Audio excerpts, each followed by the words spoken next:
C'est bon à savoir, 6h50 comme chaque matin. Attention à l'infertilité masculine. Elle est remise en cause. C'est une vraie menace. Nous sommes avec Alexandre Delataille, qui est président de l'Association française d'urologie, à l'occasion du grand congrès de l'urologie française au Palais des Congrès à Paris. Bonjour. Oui, bonjour. Il y a un problème sur la fertilité. Il y a un rapport, par exemple, qui a été coordonné par le docteur Metorst, je crois, chirurgienne urologue à Saint-Cloud, qui dit que il y a une menace sur cette fertilité masculine. Vous allez en parler aujourd'hui lors de ce congrès. Absolument. Nous allons, avec l'Association française d'urologie, discuter de ce point extrêmement important qu'est la fertilité en 2023. Et on a demandé, nous, urologues, à 3 experts, donc Charlotte Metorst, Antoine Fex et Eric Huyghe, qui sont urologues et andrologues, donc vraiment spécialisés, de nous faire un petit peu le point sur cette fertilité masculine qui, malheureusement, avec les années, baisse. On observe de plus en plus de couples qui ont des problèmes de fertilité, et donc il nous semblait important à l'Association française d'urologie de discuter de ce point pour voir la prise en charge, le parcours du patient, et puis voir les différents traitements qu'on pouvait apporter. Oui, et quelles sont les causes alors ? Alors probablement l'environnement, probablement l'âge aussi à laquelle on accède à la volonté d'avoir des enfants. Donc plusieurs facteurs. Il y a certains qui peuvent être corrigés, d'autres qui sont malheureusement non corrigeables. Oui, c'est ça. Alors j'ai vu par l'excès d'alcool, la consommation de cannabis, l'obésité, le tabagisme, le manque de sommeil, la pollution. Tout cela agit évidemment sur notre corps, y compris donc sur la fertilité. Absolument. Oui.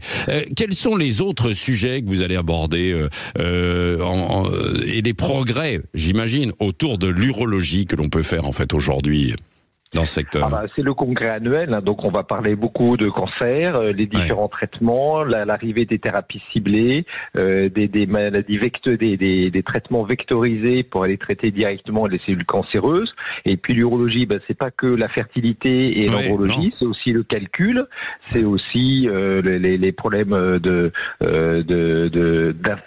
d'impuissance.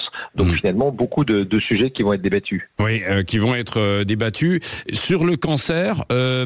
On avance beaucoup pour pouvoir traiter, peut-être détecter plus facilement aujourd'hui. Oui, ça c'est un premier axe, parce qu'on sait que quand le cancer est pris très tôt, le traitement est plus facile. Donc on est vraiment sur le diagnostic précoce des cancers, de la prostate, de la vessie, du rein. Donc il y a beaucoup de réflexions par rapport à ces stratégies de diagnostic précoce. Et puis il y a aussi l'arrivée de nouveaux médicaments. C'est extraordinaire l'avancée technologique qu'on peut avoir dans ce domaine-là. Oui, c'est ça, des médicaments plutôt que des traitements par rayon comme on pouvait le faire pour venir à bout par exemple des cancers, c'est ça ?